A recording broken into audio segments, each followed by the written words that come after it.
বাবার লাশ দাফন করে শেষ করতে না করতেই ঝুম বৃষ্টি। অবশ্য এই মুহূর্তে বৃষ্টিকে খুব আপন বলে মনে হলো নুহাসের। ছোটবেলায় বাবার সাথে কাটানো মুহূর্তগুলো বারবার মনে পড়ছে তার। এই তো সেদিনই ইলেকশনের দিন যখন বিজয়ের নাম ঘোষণা করা হলো, তখনও বৃষ্টি ছিল। জেতার আনন্দে বাবা ছেলে মিলে সে কি আনন্দ করলো বৃষ্টিতে ভিজে। আজ শুধু সেই স্মৃতি মনে পড়ছে বারবার। ভাই অনেক সময় তো হইলো, বাসায় ফিরবেন না? বিপুলের ডাকে পিছু ফিরে আরও একবার বাবার কবর দেখে নিল নুহাস। সোজা গাড়িতে গিয়ে বসলো। ড্রাইভার বিনা বাঁকে গাড়ি স্টার্ট করলো। নুহাস চৌধুরী, নামকরা একজন এমপি। নতুন প্রজন্মের এক দুরন্ত এবং পছন্দের নাম নুহাস চৌধুরী, যারা এক কথায় যুব সমাজের সবাই জীবন দিতে প্রস্তুত। ঢাকা শহরের একটা কমন বিষয় জ্যাম। বিশেষ করে বৃষ্টির পর রাস্তার আশেপাশে কাদায় মাখামাখি অবস্থায় জ্যাম থাকলে ভালো মানুষেরও মেজাজ বিগড়ে যায়। নুহাস চুপচাপ বসে আছে গাড়িতে। হুট করে পেছন থেকে একটা রিকশা এসে গাড়ির সাথে ধাক্কা লাগায়। মেজাজ গরম হয় বিপুলের। গাড়ির পেছন থেকে দরজা খুলে বাইরে বের হয় সে। কোনো কথা না বলে রিকশায় থাকা বৃদ্ধের জামার কলার ধরে টেনে নিচে নামিয়ে যেই না মারতে যাবে, ঠিক সেই সময় বিপুলের গায়ে জোরে সোরে একটা থাপ্পড় মারে রিকশায় বসে থাকা একটা মেয়ে। বয়স আনুমানিক 30-এর কাছাকাছি। গাড়ির লুকিং গ্লাসে সবটাই দেখছিল নুহাস। ওই মাইয়ার সাহস তো কম না, আমার গায়ে হাত তুললেন। আর একবার ওনার গায়ে হাত তুলতে গেলে এর থেকে বেশি কিছুই হবে। লজ্জা করে না বাবার বয়সী লোকের গায়ে হাত তুলতে? আবার এখানে দাঁড়িয়ে মাস্তানি হচ্ছে। কি হয়েছে গাড়ির? ভেঙে তো যায়নি, সামান্য লেগেছে মাত্র। বিপুল কিছু বলতে যাবে সেই সময় লুকিং গ্লাসের দিকে চোখ পড়ল। নুহাস তাকে গাড়িতে উঠে আসতে বলেছে। বিপুল রাগে গজ গজ করে উঠে বসলো। ভাই মাইয়াটা আমারে থাপ্পড় দিচ্ছে, আর আপনি? আমি সবটাই দেখেছি বিপুল। তারপর নুহাস কোথাও একটা ফোন করলো। আমার গাড়ির পিছনে রিকশায় একটা মেয়ে বসে আছে। ওর নাম, কোথায় থাকে, কি করে, পরিবারে কে কে আছে, সব খবর আমার চাই। কাজ হয়ে যাবে স্যার। গুড। সময় কাল অবধি? মনে হয় না কাল পর্যন্ত আপনাকে অপেক্ষা করতে হবে স্যার, আজকেই পেয়ে যাবেন। জ্যাম ছাড়ার পর নুহাসের গাড়ি চলতে আরম্ভ করলো। ওই লোকটার সাথে এমন করলেন কেন আম্মা? ওরা অনেক ভয়ানক। তো কি করতাম চাচা? বসে বসে আপনাকে মার খেতে দেখতাম। দুই একটা দিয়ে চইলা যাইতো, তাছাড়া দোষ তো আমারই।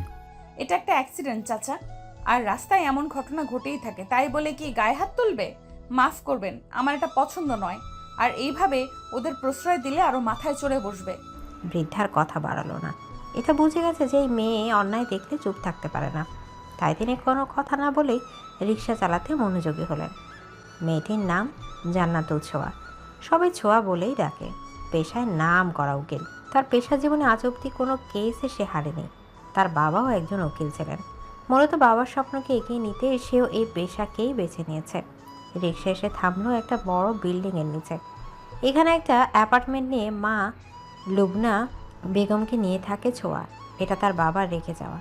তার বাবা চাইতেন যখন ছুটিতে থাকবে তখন পরিবার নিয়ে এখানে এসে থাকবেন, কিন্তু এটাই যে তাদের মা মেয়ের শেষ আশ্রয় জায়গা হবে তা কেউ ভাবেনি।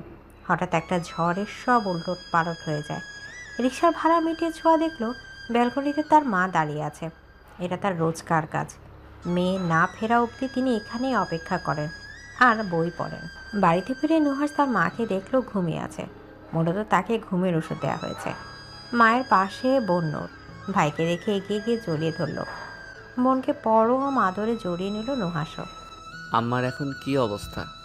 ভালো নেই ভাইয়া, জ্ঞান ফিরলেই পাগলামি করছে আর বাবাকে খুঁজছে। এমন কারা করলো ভাইয়া? কেন বাবাকে এভাবে খুন করলো? আমার কিছু ভালো লাগছে না ভাইয়া। চিন্তা করিস না, আমি সব খুঁজে বের করব। তারপর নিজ হাতে একে একে সবাইকে শাস্তি দিব, প্রমিস। কিন্তু তার আগে তোদের ঠিক থাকতে হবে। আমি তো নানান কাজের জন্য ব্যস্ত থাকবো, তাই আম্মাকে তোকেই দেখে রাখতে হবে। পারবি না? পারবো। গুড। আম্মা হয়তো আজ আর উঠবে না। চল তোকে খাইয়ে দেই। আজ সারাদিন কেউ খাবার খায়নি।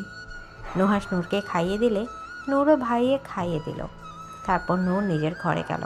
একটু শাওয়ার নেওয়া দরকার। রাত যখন 12টা, নুহাস তার বিশাল ব্যালকনিতে দাঁড়িয়ে সিগারেটের ধোঁয়া চুড়াচ্ছিল। এমন সময় সেই কাঙ্ক্ষিত নম্বর থেকে ফোন আসে। স্যার, যার খবর নিতে বলেছিলেন তার নাম জান্নাতুল ছোঁয়া। সবাই ছোঁয়া নামেই চেনে। বাবা নেই, মা আছে। আপনার বাড়ি থেকে 20 মিনিটের রাস্তা তার অ্যাপার্টমেন্ট। পরিবার বলতে এটাই। শোনা যায় আজ থেকে প্রায় 18 বছর আগে কেউ বা কারা তার বাবাকে হত্যা করেছিল। ওদের আত্মীয় স্বজন তেমন নেই। এক মামা আছে সিলেটে, সে তার পরিবার নিয়ে থাকে। মেয়েটার বয়স 30 বছর। কি করে? উনি একজন নামকরা উকিল স্যার, তার বাবাও একজন উকিল ছিলেন। বলছো কি? ইন্টারেস্টিং বিষয়। আপাতত এতেই চলবে। আজ থেকে ওনার সব খবরাখবর আমার টাইম টু টাইম চাই, আর এটা তোমাকেই করতে হবে। ছোঁয়া, আজ থেকে তোমার উপর আমার নজর সব সময় থাকবে। সকালে ছোঁয়া অফিসে বসে ফাইল দেখছিল। আজ তার একটা ক্লায়েন্টকে কোর্টে তোলার কথা, মূলত সেই বিষয়ে সব কিছু খুঁটিয়ে দেখছিল। এমন সময় ছোঁয়ার অ্যাসিস্ট্যান্ট মিলি এলো। ম্যাডাম, খবর শুনেছেন? কিসের খবর? সে কি ম্যাডাম, এত বড় একজন নেতার বাবা মারা গেল, তাও আবার মার্ডার, আর আপনি বলছেন কিসের খবর? এত ঘুরিয়ে পেঁচিয়ে কথা বলো কেন মিলি? সোজাসুজি বলো। তাছাড়া এই দেশে প্রতিদিন প্রতি মুহূর্তে কেউ না কেউ মারা যাচ্ছে, কেউ স্বাভাবিকভাবে বা কেউ অন্যের হাতে। এটা নিয়ে এত মাতামাতির কি আছে? তা কোন নেতা শুনি? নুহাশ চৌধুরীর বাবা, তিনিও একসময় পলিটিক্সের সাথে জড়িত ছিলেন। এটা তোমার সেই ক্রাশ না? আপনার মনে আছে? হ্যাঁ, তারই বাবা। আমি যতটা জানি তার বাবাও একসময় কালো জগতের সাথে জড়িত ছিলেন, পরবর্তীতে পলিটিক্সে যোগ দিয়েছেন। একজন গেছে তো অন্যজন রেখে গেল। এভাবে বলবেন না ম্যাডাম। তাছাড়া উনি ওনার বাবার মতো নন, যুব সমাজের প্রাণ বলতে পারেন, আর হাজার মেয়ের ক্রাশ। তো এতই যখন মায়া, তাহলে এক কাজ করো, কাল থেকে আমার অ্যাসিস্ট্যান্ট না হয়ে তার হয়ে কাজ করো, কেমন? তোমরা মেয়েরা এই ছেলের মধ্যে এমন কি দেখেছো বলো তো, যেখানেই যেই এর নাম আছেই। উফ! ছোঁয়া দাঁড়ালো না, চলে গেল উল্টো পথে। মিলে একটু মন খারাপ করলো। ছোঁয়া সবসময় এমন করে। নুহাস নামটা যেন তার চির কাকের শত্রুর নাম। এত রেগে যাওয়ার কি আছে? সকালে মায়ের ঘরে গেল নুহাস। মিসেস শায়লা এখনও ঘুমিয়ে। নূরের সবে ঘুম থেকে উঠছে। ভাইকে মায়ের ঘরের দিকে যেতে দেখে সেও গেল পেছন পেছন। ভাইয়া, উঠে গেছিস? আম্মা এখনো ঘুমাচ্ছে। তুমি একবার ডক্টর আঙ্কেলকে আসতে বলবে, আমার বিষয়টা ভালো লাগছে না। কাল দুপুরে ঘুমের মেডিসিন দেওয়া হয়েছিল, আর আজ সকালে এখনো এত ঘুমাচ্ছে মা। আচ্ছা, আমি দেখছি। ভাইয়া, তুমি আজকে বের হবে? হ্যাঁ, একটু কাজ ছিল। কেন, কিছু বলবি? আজ কোথাও যেও না ভাইয়া, প্লিজ। বোনের করুণ চোখে তাকে আর না করলো না নুহাস। ঠিক আছে, যাব না। দুদিন ধরে টানা বৃষ্টির পর আজ একটু রোদের দেখা মিলেছে। রাস্তার আনাচে কানাচে পানিতে টইটুম্বুর অবস্থা। আজ সকালেও শহরে একটি অজ্ঞাত লাশ পেয়েছে স্থানীয়রা।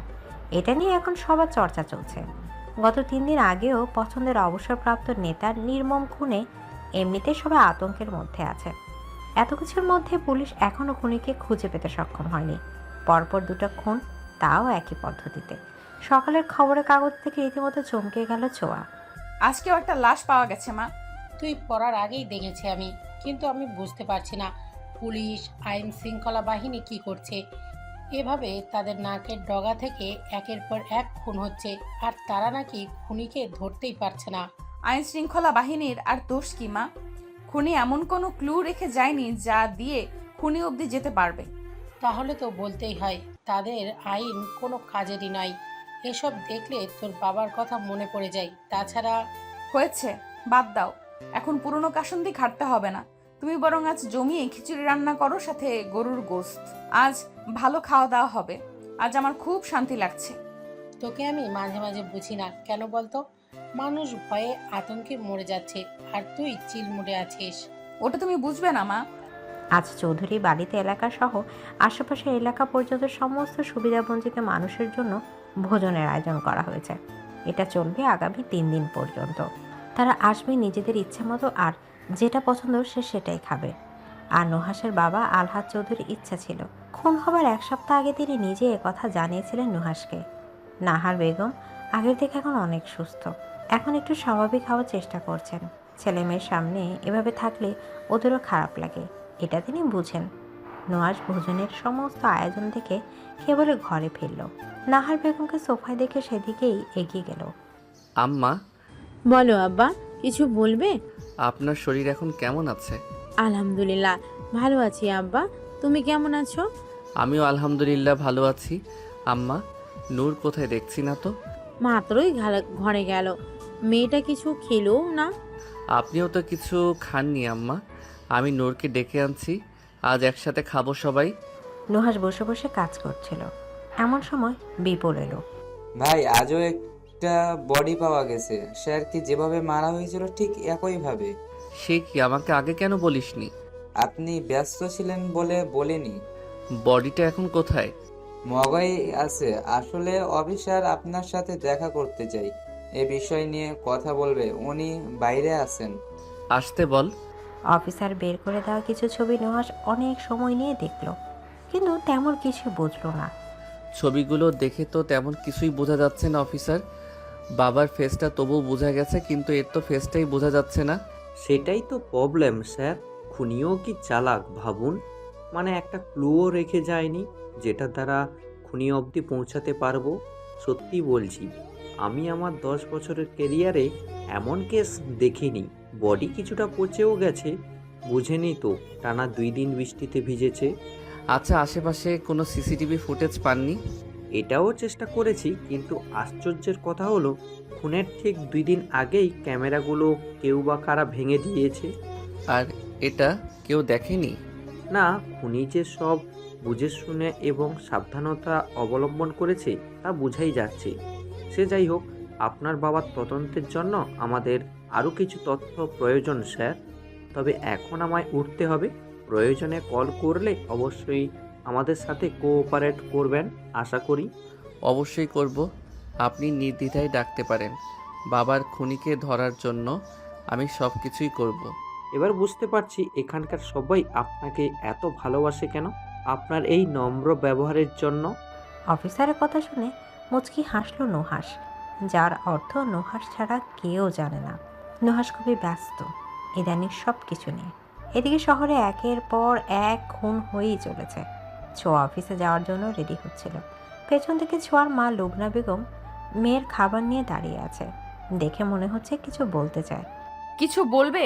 এভাবে দাঁড়িয়ে আছো কেন? বললেই কি শুনবি? সেই কপাল কি আমার আছে? কি বলবে বলো না মা, বের হব আমি। বলছি, এভাবে আর কতদিন থাকবি তুই? দেখ, আমারও তো ইচ্ছা করে তোর সুখের সংসার দেখতে। মা, কতবার বলেছি এসব না বলতে। আমার তুমি ছাড়া আর কি আছে বলো? এসব বিয়ে টিয়ে আমাকে দিয়ে হবে না। তাই বলে সারা জীবন আইবুড়ো হয়ে কাটিয়ে দিবি? আমার ইচ্ছার কি কোনো দাম নেই তোর কাছে ছোঁয়া? অবশ্যই আছে মা, তবে এই কথাটা আমি রাখতে পারছি না। আমি যাচ্ছি, ফিরতে লেট হবে। খাবার টেবিলে বসে আছে নুহাস। মা বোনের সাথে সকালের ব্রেকফাস্ট করছে। নূর আগের থেকে এখন স্বাভাবিক। নুহাস বোনের দিকে তাকিয়ে থেকে কিছু একটা ভাবলো। অল্প দিনেই চোখের নিচে ডার্ক সার্কেল বসে গেছে। পড়াশোনার চাপ তো আছেই। বাবা মা যাওয়ার শোকটা নূরের ওপর একটু বেশি প্রভাব ফেলেছে। বাবার আদরের রাজকন্যা বলে কথা। নূর, তোর এক্সাম কবে? অনেক দেরি ভাইয়া। কেন? এমনি, চাইলে কোথাও থেকে ঘুরে আসতে পারিস, আম্মাকে নিয়ে মন ভালো হবে। আমি ঠিক আছি ভাইয়া, চিন্তা করো না। এখন আমি কোথাও যেতে চাইছি না। ঠিক আছে, তবে যখন ইচ্ছে হবে আমায় বলবি, আমি সব ব্যবস্থা করে দিব। আম্মা নানু বাড়ি থেকে ঘুরে আসুন। না আব্বা, আমিও ঠিক আছি। তাছাড়া সামনে তোমার ইলেকশন, তোমাকে একা রেখে কোথাও যাব না আমি। তুমি এমনিতেই কাজের চাপে খাওয়া দাওয়া ছেড়েই দিয়েছো প্রায়। আমি না থাকলে সেটা আরও বেড়ে যাবে। আম্মা, আমি ভাবছি নূরের বিয়ে দিয়ে আমি আর আপনি একটা ট্যুর দিয়ে আসবো, ভালো হবে তাই না? ভাইয়া, ভালো হচ্ছে না কিন্তু। আমি এখন বিয়ে করতে চাই না। তুমি যে দিন দিন বুড়ো হচ্ছ সেটা একবার আয়নায় দেখেছো। আসছে আমাকে বিয়ে দিতে। নূর আর থাকলো না সেখানে। মেয়ে যাওয়ার দিকে তাকিয়ে নাহার বেগম হেসে ফেললেন। সত্যি মেয়েটা কত তাড়াতাড়ি বড় হয়ে গেল। এখন না হয় মজা করে বলছো, যখন সত্যি বিয়ে দিবে তখন থাকতে পারবে তো তাকে ছাড়া? দরকার পড়লে জামাইকে ঘর জামাই করে রাখবো। আম্মা, আমার পুতুলকে আমি হারাতে চাই না। আসলে ও মন মরা হয়ে থাকলে কেমন শূন্য শূন্য লাগে, তাই এসব বলে রাগিয়ে দিলাম। ভাই বোনে পারো তোমরা, তবুও আমার শান্তি লাগে। পার্টি অফিসে কাজ করে ফিরতে নুহাসের দেরি হয়ে গেল। এখন রাস্তায় সেই জ্যাম। বৃষ্টির জন্য রাস্তার আনাচে কানাচে পানি কাদায় মাখামাখি। ছোঁয়া জ্যামে আটকে গেছে। উপায় না পেয়ে সে রিক্সা থেকে নেমে হাঁটা ধরল। হঠাৎ গাড়ির লুকিং গ্লাসে নুহাস ছোঁয়াকে দেখতে পেল। একটা সাদা শাড়ি পরা ছোঁয়া। চুলগুলো ক্লিপ দিয়ে আটকানো। এতেই যেন নুহাস খুন হলো। মুখে তার চাপা হাসি। বাহ, এমন সাধারণ রূপে এত মারাত্মক লাগে, বউ রূপে কেমন লাগবে কে জানে। খুব তাড়াতাড়ি এটাও হয়ে যাবে মিস ছোঁয়া। ভাই, এটা সেই মাইয়াটা না আমার এই যে থাপ্পড় দিয়েছিল? আজ ওরে আমি বিপুল, এখানেই থেমে যা। উনি তোর ভবিষ্যৎ ভাবি। মানে? মানে তোমার চোখে দেখেছিলাম আমার সর্বনাশ, বুঝলি? অনেক অপেক্ষার পর খুঁজে পেয়েছি, আর হারাতে দিব না। ভাই, আপনি কি কইতাছেন? আমি তো কিছুই বুঝতেছি না। তোর এত কিছু বুঝতে হবে না, এখন থেকে দেখে শুনে রাখবি আমার প্রাণ ভোমরাকে। কিছু দূর হাঁটার পর জ্যাম ছেড়ে দিল। ছোঁয়া দেরি না করে আবার একটা রিকশা চড়ে বসলো। যাক, শেষমেশ এই জ্যাম তো গেল। এর মধ্যে ঘটলো আরেক বিপত্তি। নুহাসের গাড়ির সামনে ছোঁয়া রিকশাটা হুট করে এসে পড়ায় ড্রাইভার নিয়ন্ত্রণ হারিয়ে ফেলল, যার ফলে ছোঁয়া রিকশা থেকে ছিটকে পড়ে গেল। এতক্ষণ নুহাসের হুঁশ ফিরল। ড্রাইভারের কোনো দোষ না থাকা সত্ত্বেও কিছুটা রেগে গেল নুহাস, কিন্তু প্রকাশ করল না। গাড়ি থেকে দ্রুত নেমে গেল নুহাস, এগিয়ে গেল ছোঁয়াকে তোলার জন্য, কিন্তু ছোঁয়া তাকে সরিয়ে নিজেই উঠে গেল। প্রচণ্ড ব্যথা হওয়ায় হাঁটার শক্তি হলো না। পড়ে যেতে নিলেই নুহাস হাত ধরে ফেলল। আপনি ঠিক আছেন? মনে হচ্ছে অনেক লেগেছে। বুঝতেই যখন পারছেন লেগেছে, আবার জানতে কেন চাইছেন? অদ্ভুত। মামা, আমাকে একটু সামনের ফার্মেসিতে নিয়ে চলুন তো। আমি হেল্প করছি, গাড়িতে উঠে বসুন।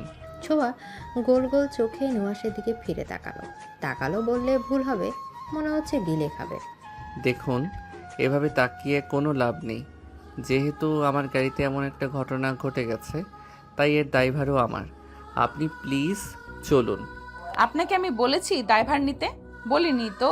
তাহলে যেচে কেন এসেছেন? এই মাইয়া না, মানে আপা, আপনি কেন ভাইরাল লাগে এমন করতেছেন? গাড়িতে ওঠেন, আপনার হাত পা থেকে রক্ত বাইর হইতাছে। আপনি সেদিনের সেই অসভ্যটা না, যে রিক্সা চালক মামাকে মারতে যাচ্ছিলেন? তার মানে আজ ইচ্ছে করেই এমনটা করেছেন প্রতিশোধ নেওয়ার জন্য, তাই না?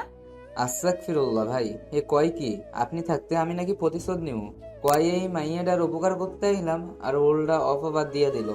বিপুল, তোর মুখটা বন্ধ কর, আমি কথা বলছি। দেখুন, ও কিছুই করেনি। আর আপনি হয়তো এটা ভালো করে দেখেছেন যে আমার ড্রাইভার কিছুই করেনি, উল্টো আপনাদের রিক্সাটা হুট করে গাড়ির সামনে এসে পড়েছে। শুধু শুধু ঝগড়া করে তো কোনো লাভ হচ্ছে না। আপনার এখন ট্রিটমেন্টের প্রয়োজন। ছোঁয়া ভেবে দেখলো আসলে কোনো লাভ নেই, এতে বরং তারই ক্ষতি হচ্ছে। একা একা যেতেও পারবে না, তাই ঠিক করলে নুহাসের হেল্প নিতে হবে তার। তাছাড়া 3 দিন পর তার একটা জটিল কেস আছে, তার আগেই তাকে সুস্থ হতে হবে। আপনাদের অন্য কোনো উদ্দেশ্য নেই তো? এক কাজ করুন, আপনি আপনার ফোন থেকে লাইভ হন। কিছু যদি করিও তাহলে সবাই সেটা দেখতে পাবে। ঠিক আছে, চলুন, কিন্তু আমার থেকে দূরত্ব বজায় রেখে বসবেন আপনি। আপনার মতো নেতাদের আমার একদম পছন্দ নয়। ঠিক আছে ম্যাডাম, আপনি যা বলছেন তাই হবে, এবার চলুন। ছোঁয়াকে তার অ্যাপার্টমেন্টে নামিয়ে দিয়ে গেছে নুহাস। মেয়ের এই অবস্থা দেখে বিচলিত লুবনা বেগম। নুহাস সবটা গুছিয়ে বুঝিয়ে বলে গেছে যাওয়ার সময়। বলা বাহুল্য, প্রথমবারে নুহাস ছোঁয়ার মায়ের মন জয় করে নিয়েছে। এটা নুহাসের প্ল্যানের একটা অংশ ছিল। মা, এত চিন্তার কিছু নেই, ঠিক হয়ে যাব আমি। এই জন্যই বলি একটা বিয়ে কর। আমার কথা তো তোর ভালোই লাগবে না। উফ, আবার সেই বিয়ে টেনে আনছো কেন? খেতে দাও তো, খুব খিদে পেয়েছে। বাড়ি ফেরার পর থেকে নুহাস ছোঁয়ার কথাই ভেবে যাচ্ছে। চাইলেও কাজে মন দিতে পারছে না, অথচ তার কাজের শেষ নেই। ইলেকশন নিয়ে মন্ত্রী অন্যান্য নেতাদের সাথে অনলাইনে একটা মিটিং ছিল তার, সেটাও ঠিকমতো করতে পারেনি। অবস্থা বেগতিক দেখে দ্রুত সেই মিটিংয়ে কোনো মতো শেষ করেছে নুহাস। এখন ব্যালকনিতে দাঁড়িয়ে সিগারেট ফুঁকছে আর ছোঁয়ার কথা ভাবছে। উফ, নুহাস, একটু সামলা নিজেকে, সামনে ইলেকশন। এখন উল্টাপাল্টা চিন্তা না করে সেদিকে ফোকাস কর। ছোঁয়াকে নিয়ে আপাতত আর ভাবিস না। নিজের মনকে নিজে বোঝাচ্ছিল নুহাস। সকালে ছোঁয়ার বাসায় মিলের আগমন। ফোনে শুনেছে ছোঁয়া অ্যাক্সিডেন্ট করেছে, তাই সে দেখতে এসেছে ছোঁয়াকে। ছোঁয়ার মায়ের সাথে মিলের ভালোই ভাব হয়েছে। রোগী দেখতে এসে রোগীর মায়ের সাথে গল্প জুড়ে দিয়েছে। এটা দেখে ছোঁয়া খুবই বিরক্ত বোধ করছে। তুমি কি আমায় দেখতে এসেছো মিলি, নাকি আমার মাকে? আরে ম্যাম, কি বলছেন? আপনার জন্যই আমি এসেছি। আপনি তো জানেন আন্টিকে আমি মায়ের চোখে দেখি, তাই আর কি। হয়েছে, এইদিকে এসো, কিছু ইম্পর্টেন্ট কাজ আছে। মা, মিলির জন্য নাস্তা কিছু বানাও। সেটা কি তুই বললেই আমার করতে হবে? তুই বলার আগেই আমি শুরু করে দিয়েছি। শোনো মিলি, আজ তোমার যাওয়া হবে না, এখানেই থাকবে। আমার কোনো সমস্যা নেই আন্টি। ইদানিং নুহাস একটু বেশি ব্যস্ত, দিন রাত সব ভুলে গেছে সে। খাওয়া দাওয়ার অনিয়ম বেড়েই চলেছে। এই যেমন সকালের খাবার দুপুরের মাঝে মাঝে সারাদিন না খেয়ে কাটিয়ে দিচ্ছে। গত দুদিন নুহাসের ঠিকঠাক দেখা পায়নি নাহার বেগম। আজ পেয়ে ইচ্ছে মতো বকে যাচ্ছে ছেলেকে, আর নিজ হাতেই খাইয়ে দিচ্ছে। এটা কেমন কথা নূর? ছেলেটা দুদিন ঠিকমতো খায়নি আর তুই আছিস তোর কথা নিয়ে। এই জন্যই বলেছি আম্মা, আমি বিয়ে করার আগেই পেতনিকে বিদায় করব। তুমি সব সময় এমন করো ভাইয়া। তোদের ঝামেলা এখানেই থামা নূর, আমার আর ভালো লাগে না। এমনিতে ছেলেটাকে নিয়ে দুশ্চিন্তার শেষ নেই আমার। বলতে বলতে চোখ ভিজে এলো নাহার বেগমের, যা দেখে নূর এবং নুহাস দুজনেই ঘাবড়ে গেল। কি হয়েছে আম্মা? মা এমন কেন করছো? তোমার বাবারও এই পথেই জীবন দিতে হয়েছে আব্বা। আমি আমার বুকের মানিককেও হারাতে চাই না। আমার কথাই তো রাজনীতিতে তুমি ছাড়বে না, কিন্তু তোমাদের দুই ভাই বোনকে নিয়ে আমার অনেক চিন্তা হয়। নুহাস মা বোনকে জড়িয়ে নিল নিজের সাথে। চিন্তা করবেন না আম্মা, আমার কিচ্ছু হবে না। আপনার দোয়া আছে তো আমার সাথে। বাবার খুনিকেও আমি খুব তাড়াতাড়ি খুঁজে বের করব, দেখবেন। শুধু আপনার ছেলের জন্য দোয়া করুন যেন এই ইলেকশনে জিতে ফিরতে পারি। আমার দোয়া সব সময় তোমার সাথেই আছে আব্বা। গত এক সপ্তাহে ছোঁয়ার সাথে দেখা হয়নি নুহাসের। কফি শপে এক ছেলের সাথে হাসতে হাসতে কফি খাচ্ছিল ছোঁয়া। এটা দূর থেকে গাড়ির গ্লাস নামিয়ে মনোযোগ দিয়ে দেখছিল নুহাস। ব্যাস, এতেই যেন শরীরে জ্বালা ধরে গেল তার। কে এই ছেলে, কিছু জানতে পেরেছো? এর নাম রেহিত, পেশায় একজন প্রফেসর, ম্যাডামের কলেজের বন্ধু। কলেজের বন্ধু? এর ব্যাপারে সব কিছু জানতে চাই আমি। খোঁজ নাও, নাও ইউ গো। ছোঁয়া, কাজটা একদম ঠিক হয়নি। নুহাস ছাড়া তোমার জীবনে অন্য কোনো পুরুষ থাকবে না। একবার ইলেকশনটা যেতে দাও, তারপর তোমাকে আমার আসল রূপ দেখাবো। I promise. মিস্টার শিকদার, আপনি তো ভুলে যাচ্ছেন আপনি কাকে ঘুষের অফার করছেন। একজন মন্ত্রী হয়ে দেশের জনগণের সেবা না করে তাদের ক্ষতি করছেন। সেটা ধামাচাপা দেওয়ার জন্য একজন সরকারি পক্ষের আইনজীবীকে আপনি ঘুষ দিতে চাইছেন। আপনার এলেম আছে বলতে হয়। আহা, আপনি রেগে যাচ্ছেন কেন সুলেমান সাহেব? বুঝেছি টাকার অ্যামাউন্ট কম হয়ে গেছে। ঠিক আছে, আমি বাড়িয়ে দিচ্ছি। এই কে আছিস, গাড়ি থেকে আরও একটা সুটকেস নিয়ে আয়। আপনি আগে বলবেন না? আপনি এক্ষুনি বেরিয়ে যান আমার বাড়ি থেকে। আপনার সাথে আমার কোর্টে দেখা হবে ইনশাআল্লাহ। আপনি সাধারণ মানুষের যে ক্ষতি করতে চাইছেন তা কোনোদিন পূরণ হবে না। আমি বেঁচে থাকতে আপনার আশাই থেকে যাবে মিস্টার শিকদার। আপনি কিন্তু কাজটা ঠিক করছেন না সুলেমান সাহেব, এর জন্য পস্তাতে হবে। বললাম তো, আপনার সাথে আমার কোর্টে দেখা হবে। আপনি এবার আসতে পারেন। কিন্তু তার জন্য তো আপনাকে সেই অবধি বেঁচে থাকতে হবে। মানে আপনার কাছে আমার বিরুদ্ধে যে ডকুমেন্টগুলো আছে তা যদি আমাকে না দেন, তাহলে আজকের পর আপনি আর এই দুনিয়ার আলো দেখতে পারবেন না। হুমকি দিচ্ছেন? একদম না। সোলেমান সাহেবকে ইচ্ছামতো গণপিটুনি দিয়ে দেয়া হলো। মুখের অবস্থা করুন, থেতলে গিয়েছে। শেষবারের মতো বলছি, বলুন ডকুমেন্টগুলো কোথায় আছে। মরে গেলেও বলবো না। আমাকে হয়তো আজ তোরা মেরে ফেলবি, কিন্তু পাপ কোনোদিনও চাপা থাকে না। একদিন আসবে যেদিন সবকিছু সবার সামনে আসবে। কথাগুলো বলতে খুব কষ্ট হচ্ছিল সোলেমান সাহেবের। একজন সৎ উকিল, এভাবে জীবন দিতে হবে সে নিজেও ভাবেনি কোনোদিন। বাইরে প্রচুর বৃষ্টি, যার কারণে চিৎকারের আওয়াজ কেউ শুনতে পেল না। বাবা, ছোঁয়ার গলা শুকিয়ে এলো। এতক্ষণ সে স্বপ্ন দেখছিল। এই স্বপ্নটা 18 বছর ধরে দেখে যাচ্ছে ছোঁয়া, কিন্তু বাবার খুনির মুখ আজ অব্দি দেখতে পায়নি। কেন বাবা বারবার এসেও কেন চলে যাও? কেন হারিয়ে যাও বাবা? আমি কেন ওই শয়তানটার ফেস দেখতে পাই না কেন? পাশের রুম থেকে লুবনা বেগম ছুটে এলেন মেয়ের রুমে। কি হয়েছে? সোয়ার চিৎকারের আওয়াজ শুনলাম। কিছু না মা, স্বপ্ন দেখেছি। ঠিক আছে এখন। আমি থেকে যাব। না মা, আম ফাইন। ঠিক আছে, কোনো প্রয়োজন হলে ডাকিস। সেদিন বাবার বিধ্বস্ত লাশ নিজের চোখে দেখেছিল ছোঁয়া। খুনিকে গাড়িতে করে যাওয়া দেখলেও তার চেহারা দেখতে পায়নি, কারণ মুখমণ্ডল পুরোটা ঢাকা ছিল তার। দেখেছিল মায়ের অর্ধ উলঙ্গ শরীর। মামা বাড়ি থেকে বাবা মায়ের 16তম বিবাহবার্ষিকীর সারপ্রাইজ দিতে এসেছিল মামাকে নিয়ে, কিন্তু এসে নিজেই যে সারপ্রাইজ হয়ে যাবে তা ভাবেনি। সেই রাতেই মামা শামসুল হকের সাহায্যে মাকে বাঁচাতে পারলেও বাবাকে বাঁচাতে পারেনি ছোঁয়া। লুবনা বেগমকে জানোয়ারের মতো খুবলে খেয়েছিল হায়নার দলেরা। শেষে মেরে ফেলার চেষ্টাও করেছিল, কিন্তু ভাগ্য ভালো থাকায় গুলিটা মাথার সাইডে লাগার কারণে সে যাত্রায় মাকে বাঁচাতে পেরেছিল। 12 বছরের ছোঁয়া অনেকটাই ভেঙে পড়ে। মামার কাছে তার দীর্ঘ 14 বছর কাটিয়ে দেয়। লুবনা বেগম প্রায় 3 বছর কোমায় ছিলেন। সেসব মনে পড়লে এখনও গায়ে কাটা দেয় ছোঁয়ার। আমি তোমাকে কথা দিচ্ছি বাবা, কাউকে ছাড়বো না আমি। এক এক করে সবাইকে খুঁজে বের করব, তারপর নিজ হাতে শাস্তি দেব। রাত প্রায় 2টা। নুহার ছাদে বৃষ্টিতে ভিজছে। এই বৃষ্টিতে নুহাসের অনেক অনেক স্মৃতি জড়িয়ে আছে। নুহাস এই পরিবারের কেউ নয়। বাবা আলহাজ চৌধুরীর কাছে শুনেছে নুহাসকে সে কোনো এক বৃষ্টির রাতে ডাস্টবিনে কুড়িয়ে পেয়েছিল। সবে 3 বা 4 দিনের সদ্যজাত নুহাস। কে বলতে পারে, হয়তো কারো গোপনে পাপের ফল ছিল সে। নূর তখন নাহার বেগমের গর্ভে। মাত্র 3 মাসের গর্ভবতী ছিল নাহার বেগম। তখন আলহাজ চৌধুরী সবে রাজনীতিতে যুক্ত হয়েছে। আগে তিনি একজন নামকরা লিডার ছিল, সমস্ত খারাপ কাজের সাথে যুক্ত ছিল, তার জন্য জেলেও গিয়েছে বহুবার। কিন্তু সেখান থেকে ভালো কাজে ফিরে এসেছে শুধু নাহার বেগমের ভালোবাসায়। সেসব এখন অতীত। বাবা হিসেবে দারুণ একজন ছিলেন আলহাজ চৌধুরী। নুহাসকে নিজের সন্তান ছাড়া অন্য চোখে দেখেনি তিনি। নাহার বেগম মাতৃস্নেহে বুকে আগলে রেখে বড় করেছে নুহাসকে। একটা নতুন পরিচয়, নতুন নাম দিয়েছে তারা। এই মানুষগুলোর কাছে নুহাস কৃতজ্ঞ। তারা না থাকলে আজ হয়তো নুহাসের কোনো অস্তিত্ব থাকতো না।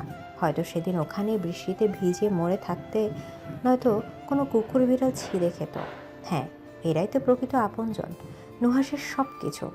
নূর নুহাসের প্রাণ। মাঝে মাঝে ঝগড়া করে বোনের সাথে, কিন্তু সেটা মন থেকে নয়। এমনিতে বোনকে চোখে হারায় নুহাস। নূরও ভাই বলতে অজ্ঞান। আজও ছোঁয়া রিক্সার জন্য দাঁড়িয়ে। আজ অবশ্য তেমন জ্যাম নেই, কিন্তু ইলেকশনে মিছিলের কারণে রাস্তা প্রায় বুকড। এতে বেশ বিরক্ত হয় ছোঁয়া। কী দরকার এসবে? আর মিছিল করবে কর, কিন্তু এভাবে রাস্তা বন্ধ করে কেন? কোনো মানে আছে এর? প্রায় 15 মিনিট এক জায়গাতে দাঁড়িয়ে আছে ছোঁয়া। ছোঁয়ার মনে হলো ওর পাশে কেউ আছে। সেটা দেখার জন্য পাশে তাকালো সে। নুহাস দাঁড়িয়ে আছে। এই ছেলে আবার এখানে কি করছে? তার তো মিছিলে থাকার কথা। কেমন আছেন মিস ছোঁয়া? আপনি এখানে কি করছেন? আপনার তো এখানে থাকার কথা না। এই মেয়েটা কি সহজভাবে কথা বলতে পারে না? হ্যাঁ, মিছিলেই ছিলাম, দেখলাম আপনি এখানে দাঁড়িয়ে আছেন তাই। কি করব বলুন? রাস্তা তো আটকে রেখেছেন, তাই রিক্সা পাচ্ছি না। আপনাদের তো কোনো সমস্যা নেই, যত সমস্যা আমাদের মতো সাধারণ মানুষের। ঠিক আছে, রাস্তা এখনই ফাঁকা করে দিচ্ছি। মানে? দেখুন না। ঠিক 5 মিনিটের পুরো রাস্তা ফাঁকা হয়ে গেল। নুহাসের কোনো লোক আর রাস্তায় নেই। নিন ম্যাডাম, এবার আপনি যেতে পারেন। সত্যি সত্যি ফাঁকা হয়ে গেল? বাহ, বাই দ্য ওয়ে, সেদিনের জন্য ধন্যবাদ। ইটস ওকে, আপনি চাইলে আপনাকে ড্রপ করে দিতে পারি। ধন্যবাদ, আমি যেতে পারবো। এরই মধ্যে একটা রিক্সা পেয়ে গেল ছোঁয়া। সেটাতে চড়ে বসতে রিক্সা চলে গেল নুহাসের চোখের সামনে দিয়ে। ছোঁয়া একবারও নুহাসের দিক থেকে ফিরে দেখল না, যেটা দেখে নুহাস একটা হাসি দিল। নুহাস জানে এই মেয়ে এত সহজে ধরা দেবে না। ইলেকশনের চাপে নুহাস পাগল প্রায়। এদিকে আজও ছোঁয়াকে সেই ছেলের সাথে দেখা গেল। নুহাস ছবিগুলো শুধু দেখে গেল। বিকেলে ছোঁয়া বাড়িতে এসে অবাক। নুহাস তার মায়ের সাথে কথা বলছে। ছোঁয়াকে দেখে নুহাস কথা বলার আগেই ছোঁয়া বলে উঠল, এ কি আপনি এখানে কোনো কারণ? ছোঁয়া, তোর সাথে আমার একটু কথা আছে, এদিকে আয়। কি হয়েছে মা? আসলে ও এসেছে তোর বিয়ের প্রস্তাব নিয়ে, তোকে বিয়ে করতে চাই। কি, তুমি রাজি হয়ে গেলে? না হবার তো কিছু নেই, ছেলেটা ভালো। তুমি জানো ছেলেটা পলিটিক্স করে? হ্যাঁ, আর এটা তো খারাপ নয়। কিন্তু আমার এটা পছন্দ নয়, তুমি ভালো করেই জানো। কিন্তু আপনি আমার মাকে কি বলেছেন মিস্টার নুহাস? হয়তো আপনি শুনেছেন, তবুও বলছি, আমি আপনাকে পছন্দ করি, বিয়ে করতে চাই। বাহ, আপনি বললেন আর আমি আপনাকে বিয়ে করার জন্য রাজি হয়ে যাব, তাই তো? এটাই ভেবেছেন আপনি? দেখুন, আপনি রাজি হন বা না হন, আমার তাতে কিছু যায় আসে না। আমি শুধু আমার ডিসিশন জানাতে এসেছি, জানিয়ে গেলাম। এখন আপনি রাজি হলে ভালো, আর না হলে সেটা আমিও খুব ভালো করে জানি। আপনাকে কি করে রাজি করাতে হবে। থ্রেট দিচ্ছেন? আমি জীবনেও আপনাকে বিয়ে করব না, বুঝেছেন আপনি? এবার আপনি যেতে পারেন। ঠিক আছে, তবে আমিও দেখি আপনি কি করে আমাকে বিয়ে না করেন। বিয়ে আপনাকে করতেই হবে, এটা নুহাস চৌধুরী চ্যালেঞ্জ। নুহাস চলে গেছে। গাড়িতে বসে প্ল্যান করছিল সে কিছু একটা। দেখেছেন ভাই, এই মাইয়াটার দেমাগ, আপনারে কই বাসা থেকে বের হইয়া যাইতে। চিন্তা করিস না বিপুল, একবার ইলেকশনটা যেতে দে, তারপর আমিও দেখছি কি করে এই মেয়ে আমার থেকে নিজেকে বাঁচায়। লুবনা বেগম ছোঁয়ার সাথে কোনো কথাই বলছে না। বলা বাহুল্য নুহাসের জামাই হিসেবে বেশ পছন্দ হয়েছে তার, কিন্তু মেয়ের জেদের কাছে তিনি অপারগ। আপাতত মেয়ের ওপর অভিমান করেই তিনি কথা বলছেন না। সেদিনের পর নুহাস আর ছোঁয়ার সাথে কোনো রকম কথা বলেনি। কেটে গেছে 2 সপ্তাহ। আজ ভোটের দিন। নুহাস অন্যান্য দিনের তুলনায় একটু বেশি ব্যস্ত। ভোটের রেজাল্ট সন্ধ্যার মধ্যেই প্রকাশ করা হলো। যথারীতি নুহাসই অসংখ্য ভোটে জয়লাভ করেছে। সেই আনন্দে দলের সবাই স্লোগান দিচ্ছিল। রাস্তা দিয়ে আসার সময় ছোঁয়া সব কিছুই দেখছিল। এটা অবশ্য তার কোনো মাথা ব্যথা নেই। 3 মাস পর নুহাসের পার্টি অফিসে আজ বড়সড় একটা অনুষ্ঠানের আয়োজন করা হয়েছে। কেননা আজ নুহাসের এমপি পদের নতুন করে শপথ গ্রহণ অনুষ্ঠিত হলো। তারই আয়োজন। ছোঁয়া বসে বসে বাবার রেখে যাওয়া ডায়েরি পড়ছিল। এখানে তার লেখা অনেক গোপন কথা আছে যা লুবনা বেগমও জানেন না। ছোঁয়ার বাবার শত্রুদের সম্পর্কে অনেক কিছুই এখানে লেখা আছে। তাদের অনেকেরই পরিচয়, কিন্তু শিকদার নামে কারো কোনো কিছু লেখা নেই। ঠিক এই নামটাই খোঁজার জন্য ছোঁয়া বারবার এই ডায়েরিটা পড়ে দেখে, কিন্তু ফলাফল বরাবর মধ্যে শূন্য। কতবার যে এই ডায়েরি পড়েছি তার ঠিক নেই। না এই শিকদারের কোনো হদিশ পেয়েছি, না বাবাকে খুন করার কোনো কারণ। কিন্তু স্বপ্নে যেটা দেখি তাতে এটা স্পষ্ট যে এমন কোনো প্রমাণ বা ডকুমেন্টস আছে যার জন্য আমার বাবাকে আমার থেকে কেড়ে নেওয়া হয়েছে। কিন্তু সেটা কি হতে পারে? আচ্ছা, বেশ কিছু বছর আগে আমার নামে একটা ব্যাংকের চিঠি এসেছিল, বাবার রেখে যাওয়া। যদিও সেখান থেকে কোনো টাকা তোলা হয়নি এখনও। মা বলেছিল সেখানে একটা লকারে ডিটেলস দেওয়া আছে কোনোভাবে। হ্যাঁ, হতেই পারে। আমার মাথায় আগে কেন এটা আসেনি? তার মানে যে পেন ড্রাইভটা আমার কাছে আছে, এখানে নিশ্চয়ই কিছু না কিছু ক্লু তো আছেই। আমাকে এটাই খুঁজে বের করতে হবে। কিন্তু সেখানে তো আমাদের একটা ফ্যামিলি ফটো ছাড়া কিছুই নেই। আমাকে আগে ওই পেপারসগুলো দেখতে হবে। সেই কখন থেকে লুবনা বেগমের আলমারি ঘেটে যাচ্ছে ছোঁয়া, কিন্তু পাচ্ছে না। লুবনা বেগম রান্না করছিল বলে তাকে আর বিরক্ত করেনি। তুই আমার আলমারির এই অবস্থা কেন করেছিস সোয়া? কি লাগবে বলবি তো? মা, সেই ব্যাংকের চিঠির খামটা কোথায় যেটার ব্যাপারে আমরা জানতাম না কিছু? ডয়ারে আছে, সেটা দিয়ে কি হবে? দরকার আছে মা, দাও প্লিজ। ছোঁয়া খামটা নিয়ে আবার নিজের ঘরে চলে গেল। লুবনা বেগম মেয়ের যাওয়ার দিকে তাকিয়ে ভাবলেন, কি জানি এই মেয়ে 2 দিন পর পর কি হয়। এই তো সেই লকারের ডিটেলস। আমাকে এক্ষুনি একবার ব্যাংকে যেতে হবে, জানতে হবে কি আছে এই লকারে। ছোঁয়া দেরি না করে রেডি হয়ে গেল। যা করেই হোক শিকদারকে বাবার সাথে কি শত্রুতা ছিল, এই সব কিছু তাকে জানতে হবে। মা, আমি বের হচ্ছি, ফিরতে দেরি হতে পারে। এই সময় আবার কোথায় যাচ্ছিস? একটু ব্যাংকে যাচ্ছি মা, এখন না গেলে বন্ধ হয়ে যাবে। আসছি। স্যার, ম্যাডাম একটা ব্যাংকের সামনে নামলো, মনে হচ্ছে ব্যাংকে কোনো কাজে এসেছে। অপেক্ষা করো আর নজর রাখো। ঠিক আছে স্যার। এমন কি কাজ যে এই সময় ব্যাংকে যেতে হবে? ছোঁয়া লকার থেকে একটা বাক্স পেল যেটা পাসওয়ার্ড ছাড়া খুলবে না, আর এটার পাসওয়ার্ড ছোঁয়ার জানা নেই। আপাতত এটাকে এখানেই রেখে দিল ছোঁয়া। তারপর ব্যাংক থেকে বেরিয়ে মিলিকে ফোন করলো। এমনিতে মিলি যেমনই হোক মেয়েটা খুব ইন্টেলিজেন্ট। মিলি যখন তার বয়ফ্রেন্ডের সাথে কথা বলছিল, হঠাৎ ছোঁয়ার কল থেকে ভাবুক হয়ে পড়ল। কি ব্যাপার, ইনি আবার কল করছে কেন? আচ্ছা শোনো জান, আমার ম্যাডাম ফোন করেছেন, কথা বলে তোমাকে কল ব্যাক করছি, বাই। লিসেন মিলি, এক্ষুনি দেখা করো, খুব জরুরি কথা আছে তোমার সাথে। কোনো কি সমস্যা ম্যাম? মানে আপনার কথা এমন শোনাচ্ছে কেন? বিষয়টা সিরিয়াস কিন্তু পার্সোনাল। তুমি এক কাজ করো, আমি একটা অ্যাড্রেস দিচ্ছি, এক্ষুনি সেখানে চলে এসো। ঠিক আছে ম্যাম, আপনি একটু ওয়েট করুন। কফি শপে বসেছে ছোঁয়া মিলি। খুব জরুরি কথা চলছে তাদের মধ্যে। তার মানে আপনার মনে হয় এই পেন ড্রাইভ প্রায় এমন কিছু আছে যা আপনি খুঁজে পাচ্ছেন না? কিন্তু ম্যাম, আঙ্কেল কি এত বোকামি কাজ করবে? না মানে এত সেনসিটিভ কিছু এর মধ্যে রাখবে? আমরা অনেক সময় সামান্য জিনিসকে সামান্য ভেবে এড়িয়ে চলি, কিন্তু সেই সামান্য কিছু মাঝে মাঝে অসামান্য কাজ করে মিলি। কেসের ক্ষেত্রে দেখো না।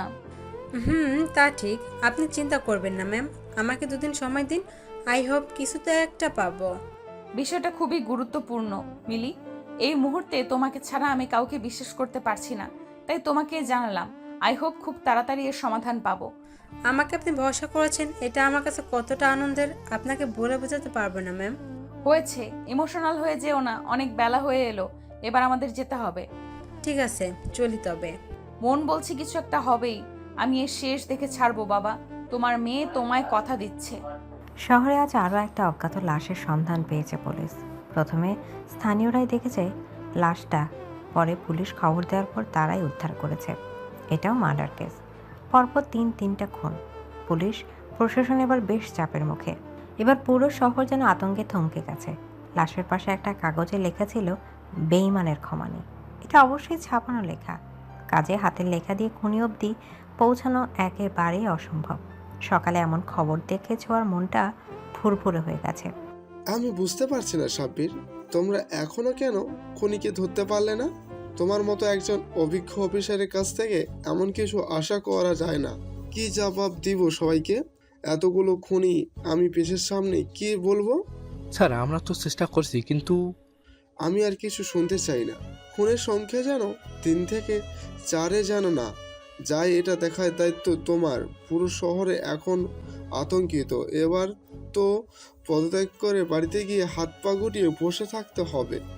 যত দ্রুত সম্ভব এই কেসটা শেষ করো, at any cost. Yes sir. ছোঁয়া সকালে খাবার খাচ্ছিল, এমন সময় লুবনা বেগম পাশে এসে বসলো। মায়ের দিকে একবার তাকে আবার খাওয়ায় মনোযোগী হলো ছোঁয়া। কিছু বলবে? আমার কোনো কথা শুনিস তুই? বলোই না, কি বলবে মা? বলছি এই কাজটা ছেড়ে দে না মা, আমরা তো ভালোই আছি বল। হঠাৎ এই কথা কেন বলছো? চারপাশে যা হচ্ছে আমার তোকে নিয়ে খুব ভয় হয় ছোঁয়া। তোর বাবার মতো না হয় শেষে। তুই তো আমার একটা কথাও শুনিস না। শহরে একের পর এক খুন হয়ে যাচ্ছে, আমার আর ভালো লাগছে না এসব। মা আবার শুরু করলে? আমার কিচ্ছু হবে না। তাছাড়া বাবাকে আমি যে কথা দিয়েছি সেটা এখনো পূরণ হয়নি। তুমি অযথা এসব নিয়ে ভেবো না তো।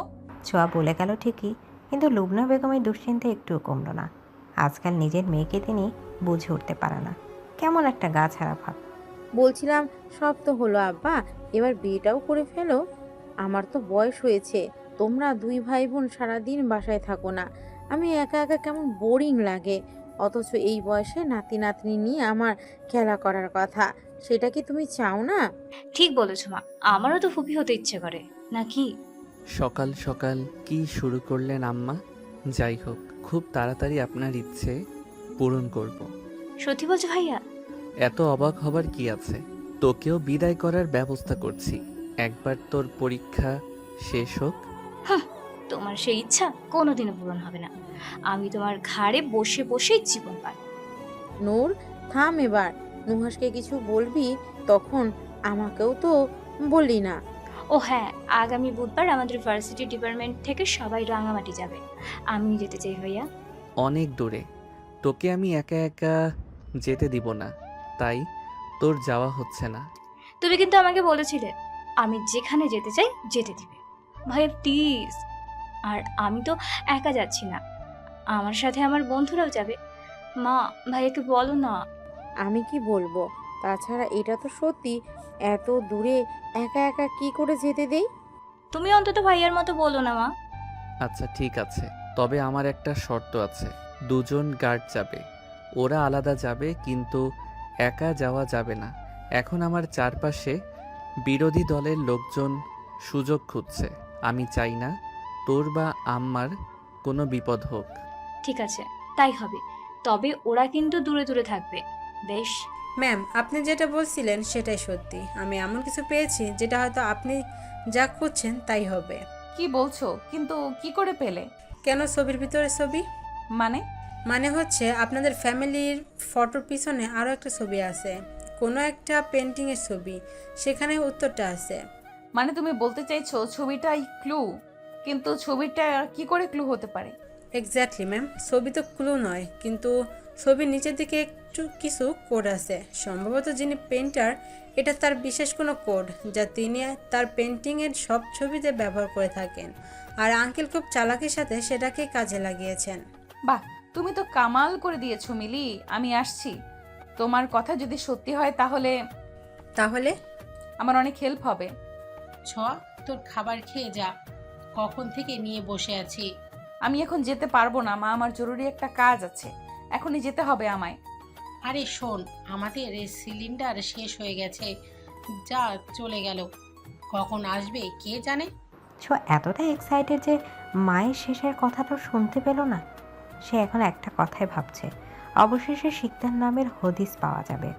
স্যার, ম্যাডাম কোথাও যাচ্ছে, কিন্তু দেখে মনে হচ্ছে খুব তাড়াহুড়োর মধ্যে আছে। যেভাবেই হোক খুব সাবধানে আমার দেওয়ার ঠিকানায় নিয়ে এসো। আমি আর কোনো রিস্ক নিতে চাই না। কাজ হয়ে যাবে স্যার। বারে বারে ঘুঘু তুমি খেয়ে যাও ধান। এইবার ছোঁয়া পাখি নুহাস তোমার বাঁধিবে পড়ান। ছোঁয়া একটা ট্যাক্সি খুঁজছে। এখান থেকে বনানী অনেকটাই দূরে, তাই ট্যাক্সি উপযুক্ত হবে বলে মনে হলো। বেশি খুঁজতে হলো না, পেয়েও গেল। অল্পটা পথ যেতেই ট্যাক্সি অন্য রাস্তায় মোড় নিল। এটা দেখে ছোঁয়া জিজ্ঞেস করলো, এ কি, আপনি এই রাস্তা দিয়ে কোথায় যাচ্ছেন? আর এটা তো বনানীর রাস্তা নয়। হুট করে ছোঁয়ার মুখে কিছু স্প্রে করলো ড্রাইভার সিটে বসে থাকা লোকটা। তারপর নুহাসের দেওয়ার ঠিকানায় নিয়ে গেল ছোঁয়াকে। জ্ঞান ফেরার পর নিজেকে একটা অন্য ঘরে আবিষ্কার করলো ছোঁয়া। মিলাতে চাইলেও তার সাথে কি হয়েছে। তার যতটা মনে পড়লো, সে একটা ট্যাক্সিতে উঠেছিল বনানী যাবে বলে, কিন্তু তার ড্রাইভার কিছু একটা স্প্রে করার পর আর কিছু মনে নেই। কিন্তু তাকে এখানে কেন আনা হয়েছে আর কেই বা আনলো? আচ্ছা, বাবার রেখে যাওয়া সেই বক্সের কথা কেউ জেনে যায়নি তো? না না, সেটা কি করে সম্ভব? যেখানে আমি এতদিন এটার কথা জানতাম না, সেখানে অন্য কেউ কি করে? তাহলে এইসবের মানে কি? এখন এইসব ভাবলে হবে না, আমাকে এখান থেকে আগে বেরোতে হবে। কেউ আছেন? শুনতে পাচ্ছেন আমার কথা? না, কেউ কোনো সাড়া দিচ্ছে না। এবার ছোঁয়া দরজা ধাক্কাতে লাগলো, তাতেও বিশেষ কোনো লাভ হলো না। না, কেউ নেই। এবার আমি কি করব? মিলি হয়তো আমার জন্য অপেক্ষা করছে। একটা কল করি, কিন্তু আমার ফোন কোথায়? খট করে দরজা খোলার আওয়াজ হলো। নুহাস দাঁড়িয়ে আছে। মুহূর্তেই ছোঁয়ার মুখ লাল হয়ে গেল রাগে। আগেই ভাবা উচিত ছিল এই লোকটার কথা। এই লোককে সহজভাবে নেওয়া ঠিক হয়নি ছোঁয়ার। কিন্তু এখন কি করে এখান থেকে বের হবে সেটা আগে নিশ্চিত হতে হবে। আপনি এইসব আপনি করেছেন, তাই না? আমি করেছি। এসবের মানে কি? দেখুন, এসব যদি আপনার ফাজলামো হয়ে থাকে তাহলে খুব খারাপ হবে। আমার ফোন দিন। ফোন কোথায় আমার? ফোন তো এখন দেয়া যাবে না যতক্ষণ তুমি আমার কথায় রাজি না হচ্ছ। আপনার কি মনে হচ্ছে আপনি বললেন আর আমি নাচতে নাচতে আপনাকে বিয়ে করার জন্য রাজি হয়ে গেলাম, তাই তো? তাহলে আপনি ভুল ভাবছেন। আপনার এই ইচ্ছে আমি পূরণ হতে দেব না। কনফিডেন্স থাকা ভালো। তুমি জানো তোমার বাড়ির সিলিন্ডার শেষ হয়ে গেছে। আমার লোক অলরেডি সেখানে পৌঁছে গেছে। আমার একটা কথাই বোম, আর সেটা যদি নাও হয় তোমাদের টিভি সেখানেও। বিশ্বাস হচ্ছে না? এই দেখো। তারপর নুহাস কাউকে ভিডিও কল করলো এবং সে সব কিছু ঘুরিয়ে দেখালো ছোঁয়াকে। পাশেই লুবনা বেগম দাঁড়িয়ে আছে। তার ধারণা তাদেরকে ছোঁয়াই পাঠিয়েছে। এইসব দেখিয়ে ভয় দেখাতে চাইছেন আমায়? আমাকে ব্ল্যাকমেইল করছেন? আপনি জানেন আপনাকে আমি এর জন্য কি করতে পারি? জানি, কিন্তু আপনি জানেন না আমি কি করতে পারি। আরও একটা জিনিস দেখাই আপনাকে। আপনার কি যেন একটা বন্ধু আছে না, রোহিত? আমি যতদূর জানি সে এখন বাইকে করে কোথাও যাচ্ছে। আমার লোক সেখানেও আছে। আমার একটা কথায় উড়িয়ে দিতে সময় লাগবে না। তারপর একটা ভিডিও যেটা দেখে ছোঁয়ার মাথায় রক্ত উঠে গেল। এটা মিথ্যা, এটা আমি নই, এটা আমি হতে পারি না। আপনি এগুলো যেটা ভেবেছেন তাই এডিট করেছি। আর এটা যে সত্যি না সেটা আমি আর আপনি জানি, কিন্তু বাকিরা। এবার রাগে দুঃখে ছোঁয়া নিজেকে আর কন্ট্রোল করতে পারলো না। এলোপাতাড়ি চড় মারল নুহাসের গালে, যার ফলে নুহাসও আবার রেগে গেল। হ্যাঁচকা টানে ছোঁয়াকে নিজের কাছে নিয়ে গেল। কোনো কথা না বলেই ছোঁয়ার ঠোঁট নিজের ঠোঁট দ্বারা আটকে নিল। এতে ছোঁয়া যেমন হতভম্ব তেমন নিস্তেজ। কৌশমিক কালেও ভাবেনি ছোঁয়া যে নুহাস এমন কিছু করবে। কিছু সময় যাওয়ার পর নুহাস ছেড়ে দিল ছোঁয়াকে। রাগ কিছুটা কমেছে। এটা প্রথম আর এটাই শেষ। দ্বিতীয়বার এমন কিছু করার সাহস যেন না হয়, তা না হলে দেখবে নুহাস কি জিনিস। 10 মিনিট সময় দিচ্ছি, হয় আমার কথায় রাজি হয়ে বাড়িতে ফিরবে এবং আজই আমাদের বিয়ে হবে, আর নয়তো বাকিটা জীবন এখানেই কাটিয়ে দিবে। সেই সাথে তোমার বাড়িও উড়ে যাবে আর তোমার মাও। বলে রুম ত্যাগ করল নুহাস। ছোঁয়া ধপ করে মেঝেতে বসে গেল। সে ভয় পাচ্ছে না নুহাসকে, কিন্তু মা ছাড়া তার আর কেউ নেই। অনেক কষ্টে মাকে মৃত্যুর মুখ থেকে বাঁচিয়েছে। এখন যদি আবার এমন কিছু হয়, ছোঁয়া নিজেকে কখনোই ক্ষমা করতে পারবে না। রোহিতেরও তো কোনো দোষ নাই। কি করবে ছোঁয়া? সব মেনে নিবে? ছোঁয়াকে বউ করে নুহাস মায়ের সামনে বসে আছে। নাহার বেগম একবার ছোঁয়াকে দেখছে, একবার নুহাসকে। আম্মা, আপনার কি ছেলের বউ পছন্দ হয়নি? হয়েছে, কিন্তু তুমি আমাকে এটা বলো যে রাত 1টা বাজে কোন ছেলে কাউকে না জানিয়ে এভাবে বউ নিয়ে ঘরে আসে? কেন আপনার ছেলে? আপনি তো ছেলের বউ চাইছিলেন। হ্যাঁ, কিন্তু এভাবে? অনেক রাত হয়েছে, মেয়েটাকে নিয়ে ঘরে যাও, আমি খাবার পাঠাচ্ছি। নাহার বেগম কথা শেষ করে চলে গেলেন। নূর এখনও জানেই না তার ভাই বিয়ে করেছে। অনেক রাত হওয়ায় ঘুমিয়েছে বলে আর জাগায়নি নাহার বেগম। চলো। ছোঁয়ার কথার অপেক্ষা না করে হাত ধরে নিয়ে গেল নুহাস। ছোঁয়া পারছে না কিছু বলতে, আর না পারছে এসব সহ্য করতে। কিছু সময় বাদে নাহার বেগম 2 প্লেট খাবার দিয়ে গেল। বেশি রাত হয় তিনি খাওয়ার তাড়া দিয়ে চলে গেলেন। খেয়ে নাও, অনেক রাত হয়েছে। আমার খিদে নেই। তাছাড়া আপনার বাড়ির খাবার আমি স্পর্শ করতে চাই না। আমার স্পর্শ নিতে পারো আর খাবার খেতে পারবে না? ঠিক আছে, খেতে হবে না, চলো শুয়ে পড়বে। শুয়ে পড়বো মানে? আপনার সাথে এক বিছানায় এক ঘরে? অসম্ভব। আমাকে রাগিও না ছোঁয়া, খেতে চাও না, জোর করছি না। আমাকে জোর করতে বাধ্য করো না। কি করবেন আপনি? মারবেন? আপনাকে দিয়ে সব সম্ভব। ইস, কি বলো বউ? মারবো কেন? আদর করব, আর বিশ্বাস করো এমন আদর করব সারা জীবন মনে থাকবে তোমার। ন্যাকামো বন্ধ করুন। আপনার সাথে এক ঘরে আমি কিছুতেই থাকবো না। ঠিক আছে, থাকবে না যখন, তখন আমি আর কি বলবো। তবে ঘর থেকে বের হওয়া যাবে না। তুমি এক কাজ করো, বেলকনিতে ঘুমাতে পারো, তোমার জায়গা হয়ে যাবে। সারা রাত মশার সাথে গল্প করে কাটিয়ে দিতে পারবে, আর এটাই তোমার শাস্তি। নুহাসের কথায় ছোঁয়ার রাগ হলেও প্রকাশ করল না। এই অসভ্য বরাবর লোকের সাথে থাকার চেয়ে এই ব্যালকনিতে থাকাই ভালো। তাই দেরি না করে ছোঁয়া সেখানে থেকেই গিয়ে শুয়ে পড়ল। ছোঁয়ার কাণ্ডে নুহাস মুচকি হাসল। এই মেয়ে যে খুব জেদি সেটাও বুঝে গেল। তবে নুহাসের কথায় সত্যি সত্যি যে সেখানে গিয়ে শোবে এটা নুহাসের ধারণা ছিল না। ভেবেছিল এটা নিয়ে ছোঁয়া নুহাসের সাথে তুমুল ঝামেলা করবে। প্রায় 1 ঘন্টা হতে চলল ছোঁয়া বাইরে মশার সাথে রীতিমতো যুদ্ধ করছে। থাই গ্লাসে নুহাস সবটা লক্ষ্য করছিল। এত জেদ, মশার কামড় খাবে তবুও ঘরে আসবে না। এই মশাগুলো ওই লোকটার যতই বারান্দা দেখতে হবে না, নিজে যেমন অসভ্য মশাগুলো তাই। মশার সাথে কথা শেষ হলে ঘরে চলো। আমি কিছু বলেছি ছোঁয়া? বলেছি তো আপনার সাথে আমি থাকবো না। কেন? আমি কি তোমায় খেয়ে ফেলবো? আমাকে বাঘ মনে হয়? আপনি তার থেকেও জঘন্য। এভাবে জ্বালাচ্ছেন কেন আপনি? যা চেয়েছেন তা তো পেয়েছেন, তাহলে এখন একটু আমাকে আমার মতো থাকতে দিন না প্লিজ। বিবাহিত হয়েও বউ ছাড়া থাকা সম্ভব নয়। তুমি মশার সাথে বাসর করতে পারো, কিন্তু আমি তোমার মতো পাগল হইনি। বাই দ্য ওয়ে, আমি কিন্তু এখনো সব কিছু পাইনি। না মানে হিসেব মতে এখন আমাদের বাসর করার কথা, কিন্তু দেখো তুমি আমাকে ফেলে রেখে এখানে এসে শুয়ে আছো। এটা কি ঠিক বলো? তুমি কি যাবে নাকি আমি জোর করবো এবার? আমি জোর করলে কিন্তু বিষয়টা তোমার ভালো লাগবে না। বুঝেছি, এভাবে হবে না। এটা বলেই নুহাস ছোঁয়াকে কোলে তুলে নিল। আরে এবার কিন্তু খুব খারাপ হচ্ছে মিস্টার নুহাস, আমি কিন্তু চিৎকার করব। করো, আমার রুম সাউন্ড প্রুফ, কোনো লাভ নেই। ইতিমধ্যে ছোঁয়াকে খাটে এনে ছুঁড়ে মারে নুহাস। একটু বেশি জোরেই ফেলেছে, যার ফলে ছোঁয়া কোমরে বেশ ব্যথাও পেল। চোখ দিয়ে পানি পড়ছে টপ টপ করে। এবার ঠিক হয়েছে। বলেছিলাম কথা শুনতে, কিন্তু না। অ্যাডভোকেট বলে কথা, ভাঙবে কিন্তু মচকাবে না। ঘুরে শুয়ে পড়ো, মলম লাগিয়ে দিচ্ছি। জুতো মেরে গরুদান করতে এসেছেন, লাগবে না আপনার মালিশ। এই মেয়ে এক কথা তোমাকে বারবার কেন বলতে হবে? তারপর নুহাস ছোঁয়াকে ঘুরিয়ে শুয়ে মলম লাগিয়ে দিল। ছোঁয়া চুপচাপ আছে, যেন তার মধ্যে কোনো অনুভূতি নেই। দেখো, কেউ আমার কথার অবাধ্য হলে আমি সেটা নিতে পারি না। তাই এরপর থেকে আমার কথার অবাধ্য হবে না। তোমাকে বিয়ে করার যথেষ্ট কারণ আছে, আর আমি তো সাধু পুরুষ নই যে বউকে আদর যত্ন করব না। শুধু একটু সময় দিচ্ছে, নিজেকে মানিয়ে নাও। ছোঁয়া ভাবছে অন্য কথা।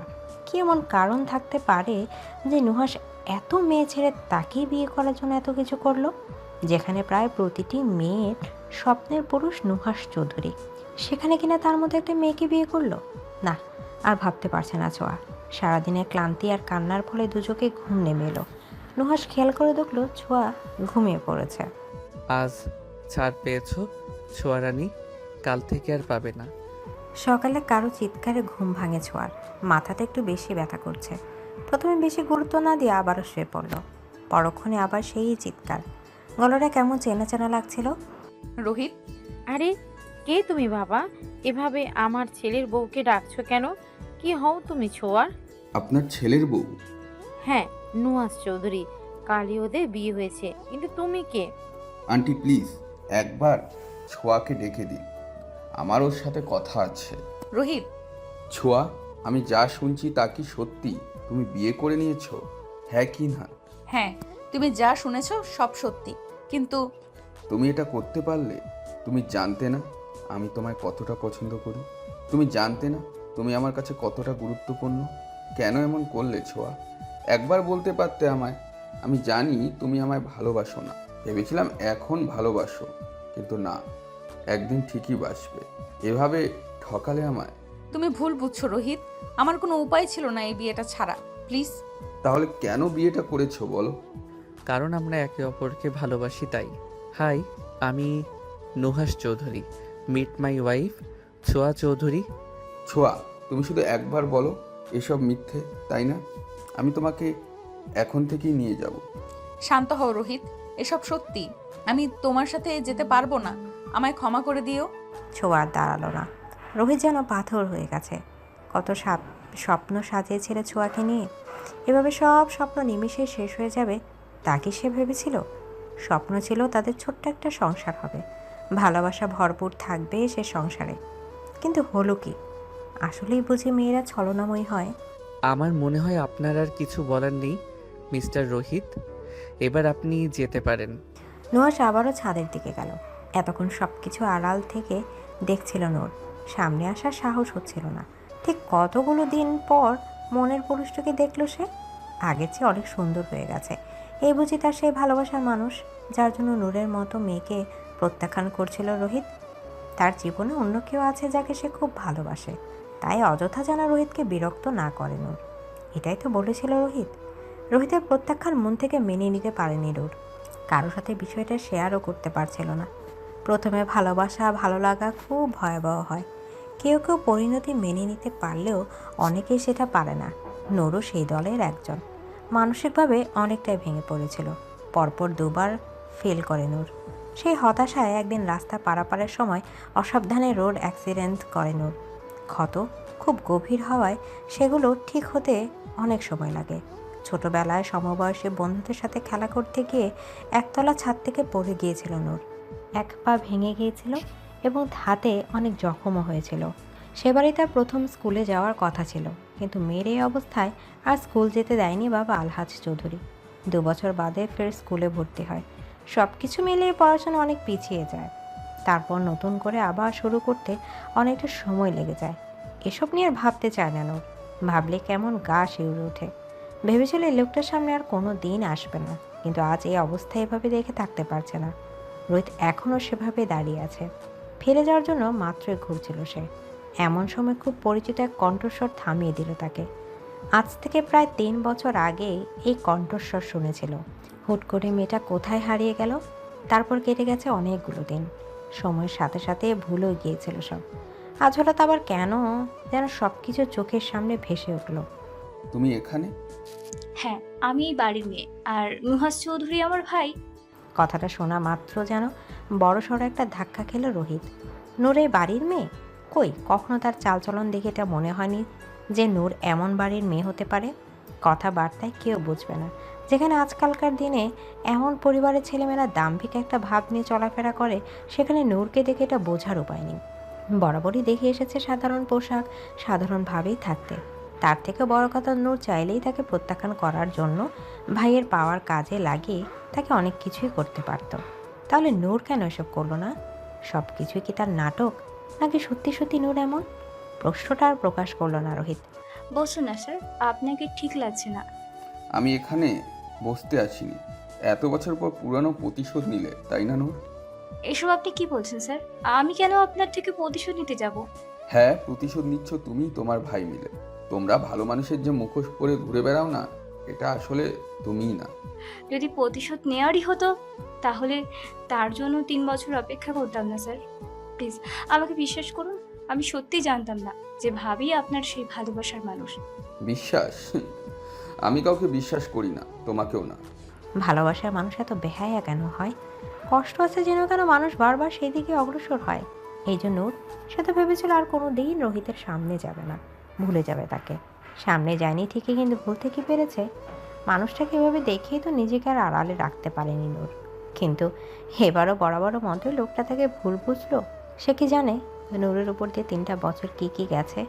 অ্যাক্সিডেন্ট, মানসিক যন্ত্রণা, এসব কিছুই নূর নিজের মধ্যে রেখেছে।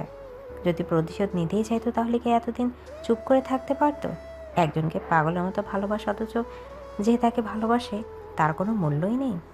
না, আর ভাববো না আমি এই লোকের কথা। কেন ভাববো? সে কি আমাকে একটু বুঝতে চেয়েছে? আমি তো শুধু তাকে একটু সঙ্গ দিতে গিয়েছিলাম, উল্টে আমাকে কথাই শুনিয়ে দিল।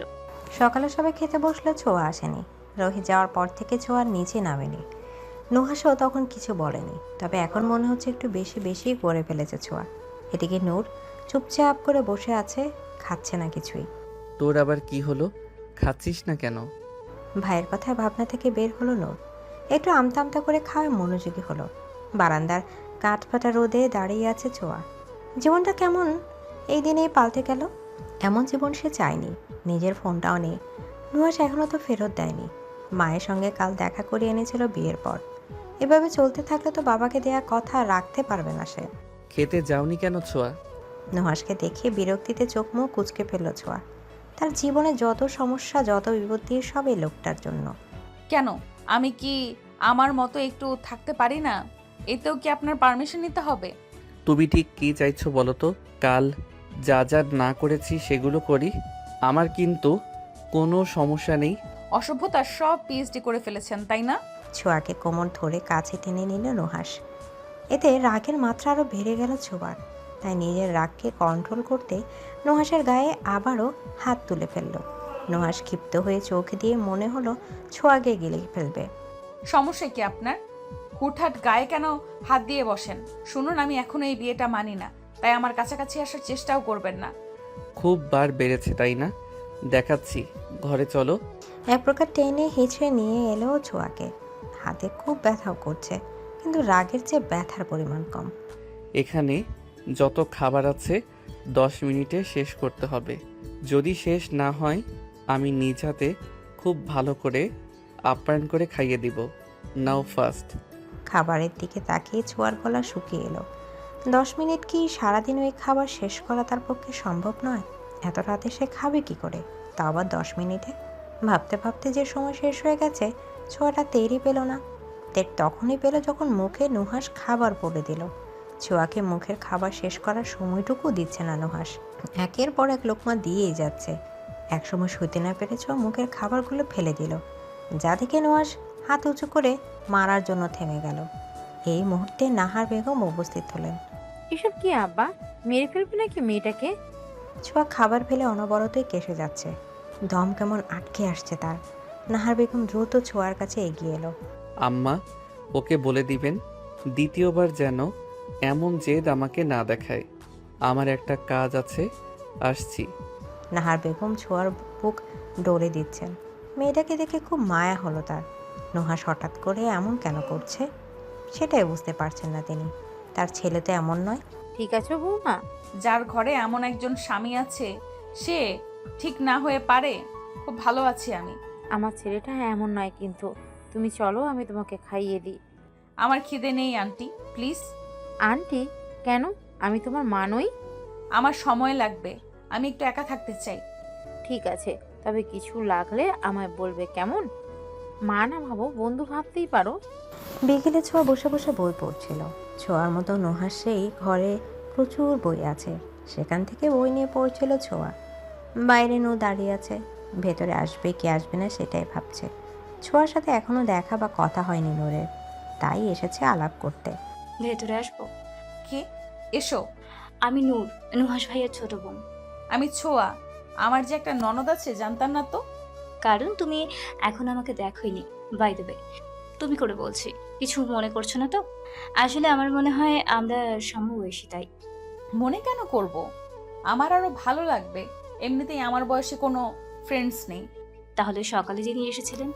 রুহি তো আমার থেকে 2 বছরের বড়, কিন্তু ক্লাস সেম ছিল। যাই হোক, বাদ দাও। তুমি কি করো এখন? আমি ইংলিশে অনার্স করছি, এবছর ফাইনাল এক্সাম। আসলে ছোটবেলায় একটা ছোট্ট অ্যাক্সিডেন্টে পিছিয়ে গিয়েছি।